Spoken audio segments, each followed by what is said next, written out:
ಇನ್ನೊಂದು ವಿಷಯ ಹೇಳಿ ಮುಗಿಸ್ತೀನಿ. ಭಾರತ ಮತ್ತು ಪಾಕಿಸ್ತಾನ ಮಧ್ಯದಲ್ಲಿ ಕ್ರಿಕೆಟ್ ನಾಳೆ 15ನೇ ತಾರೀಕು ಕೊಲಂಬೋದಲ್ಲಿ ನಡೆಯುವುದಿದೆ. ನಾನು ಹೇಳ್ತೀನಿ, ಕೇಂದ್ರ ಸರ್ಕಾರಕ್ಕಾಗಲಿ ICCಗಾಗಲಿ ನಿಮಗೇನಾದರೂ ಮಾನ ಮರ್ಯಾದೆ ಇದೆಯಾ?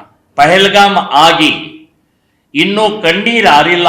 26 ಹೆಣಗಳು ಬಿದ್ದಂತಹ ಮನೆಗಳಲ್ಲಿ ಇವತ್ತಿಗೂ ಅಳ್ತಾ ಇದ್ದಾರೆ, ಇವತ್ತಿಗೂ ನೋವಿದೆ, ಇವತ್ತಿಗೂ ತೊಂದರೆ ಒಳಗೆ ಇದ್ದಂಥವ್ರಿಗೆ ಇನ್ನೂ ಎಷ್ಟು ಪಹಲ್ಗಾಮ್ ಮಾಡ್ಬೇಕಂತೀರಿ ನೀವು?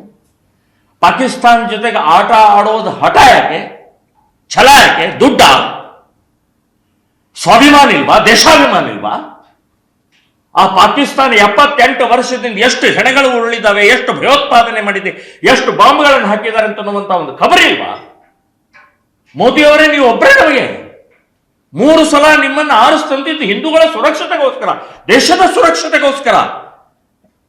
ಸೊ ಸಾವಿರಾರು ಕೋಟಿ ಇವತ್ತು ಸಿಗುತ್ತೆ ಅಂತ ಹೇಳಿ ಏನು ಬೇಕಾದ ಮಾಡೋದಾ? ಬಹಿಷ್ಕಾರ ಹಾಕಿದಾರಲ್ಲ ನೀವು. ಪಹಲ್ಗಾಮದ ಹಿನ್ನೆಲೆಯಲ್ಲಿ ಬಹಿಷ್ಕಾರ ಹಾಕಿದ್ದು ಈಗ ಆಟ ಯಾಕೆ ಪ್ರಾರಂಭ ಮಾಡ್ತಾ ಇದ್ದೀರಿ? ಸೊ ಇದು ಅತ್ಯಂತ ಹೀನವಾದಂತ ಕೃತ್ಯ. ನಾವಿದನ್ನು ಒಪ್ಪೋದೇ ಇಲ್ಲ, ಖಂಡಿಸ್ತಾ ಇದ್ದೀವಿ, ವಿರೋಧಿಸ್ತಾ ಇದ್ದೀವಿ. ಅಷ್ಟೇ ಅಲ್ಲ, ನಾನು ಹೇಳೋದು, ಕ್ರಿಕೆಟ್ ಆಟಗಾರರು ಕೂಡ ಸ್ವಲ್ಪ ಬುದ್ಧಿ ಬೇಡವಾ? ನೀವು ಪಹಲ್ಗಾಮ್ ನೀವು ಕ್ರಿಕೆಟ್ ಆಟಗಾರ, ನಮ್ಮ ಭಾರತೀಯ ಕ್ರಿಕೆಟ್ ಆಟಗಾರರ 2 ಹೆಣ ಬೆಳೆದಿದ್ರೆ ಗೊತ್ತಾಗ್ತಿತ್ತು ಅವಾಗ ಏನು ಅಂತನ್ನುವಂತ ಆ ರಕ್ತದ ರುಚಿ, ಸಾವಿನ ರುಚಿ, ಆ ಮನೆಯ ಕಷ್ಟ ನೋವು ಗೊತ್ತಾಗ್ತಿತ್ತು ಭಾರತೀಯ ಕ್ರಿಕೆಟ್ ಆಟಗಾರರಿಗೆ. ನಾನು ಹೇಳ್ತಾ ಇದ್ದೀನಿ, ನೀವಾದ್ರೂ ಯೋಚನೆ ಮಾಡುವಾಗ ದುಡ್ಡು, ನಿಮಗೂ ದುಡ್ಡು ಸಿಗತ್ತೆ ಅಂತ ಅಂದ್ಕೊಂಡು ಏನು ಬೇಕಾದ ಮಾಡೋದ? ಮತ್ತು ಈ ಬಹಿಷ್ಕಾರ, ಪಾಕಿಸ್ತಾನದಿಂದ ಬಹಿಷ್ಕಾರ ಹಾಕಿದ್ದು ಇದೆಲ್ಲ ನಾಟಕ. ಒಂದು ವೇವ್ ತಯಾರು ಮಾಡಬೇಕು, ಒಂದು ವಾತಾವರಣ ತಯಾರು ಮಾಡಬೇಕು. ಸೊ ವಾತಾವರಣ ತಯಾರು ಮಾಡಿ ಇನ್ನಷ್ಟು ದೊಡ್ಡ ಪ್ರಮಾಣದಲ್ಲಿ ದುಡ್ಡು ಬರೋ ಹಾಗೆ ಮಾಡಿದಂಥದ್ದು ಕುಕೃತ್ಯ ಇದು. ಇವತ್ತು ನೋಡಿ,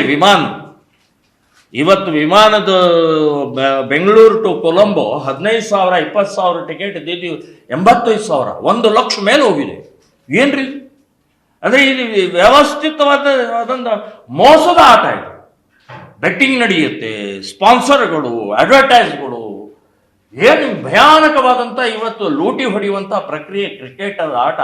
ಆ ಸ್ವಾಭಿಮಾನ ಬಿಟ್ಟು, ದೇಶಾಭಿಮಾನ ಬಿಟ್ಟು ಆ ಹೆಣಗಳ ಮೇಲೆ ಇವರು ಕ್ರಿಕೆಟ್ ಆಡ್ತಾ ಇದ್ದಾರಾ? ಸೊ ನಾನು ಹೇಳೋದು, ಇದು ಮೋದಿಯವರೇ ಮತ್ತು ಕೇಂದ್ರ ಸರ್ಕಾರದ ಶೋಭೆ ತರುವಂಥದ್ದಲ್ಲ. ಇಡೀ ದೇಶದ ಜನ ಚೀತು ಅಂತ ಇದ್ದಾರೆ. ನಾನು ಎಲ್ಲ ಭಾರತೀಯರು, ಎಲ್ಲ ಹಿಂದೂಗಳಿಗೆ ಹೇಳ್ತಾ ಇದ್ದೀನಿ, ಪಹಲ್ಗಾಮ್ ನೆನಪಿಟ್ಕೊಳ್ಳಿ. ಇದು ಮೊದಲೇದಲ್ಲ ಮತ್ತು ಕೊನೆಯದು ಅಲ್ಲ, ಇನ್ನೂ ಬೇಕಾದಷ್ಟು ಆಗೋದಿದೆ.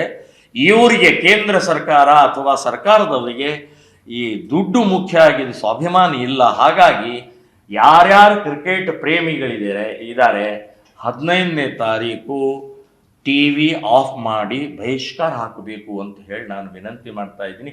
ನಿಮಗೂ ಸ್ವಾಭಿಮಾನ ಇದ್ರೆ, ಕ್ರಿಕೆಟ್ ಪ್ರೇಮಿಗಳಿಗೂ ಕೂಡ ದೇಶ, ಧರ್ಮ ಅಂತನ್ನುವಂಥದ್ದಿದ್ರೆ, ಹಿಂದೂಗಳ ಸುರಕ್ಷತೆ ಅನ್ನುವಂಥದ್ದಿದ್ರೆ, ನಿಮ್ಮಲ್ಲೇನಾದರೂ ಭಾರತ ಮಾತೆಯ ಬಗ್ಗೆ ಒಂದು ಕಳಕಳಿ ಇದ್ರೆ, ಸೊ ಕ್ರಿಕೆಟ್ ಪ್ರೇಮಿಗಳು ಅವತ್ತಿನ ದಿನ ಬಹಿಷ್ಕಾರ ಹಾಕಬೇಕು ಅಂತನ್ನುವಂಥದ್ದು ನಾನು ಹೇಳ್ತಾ ಇದ್ದೀನಿ.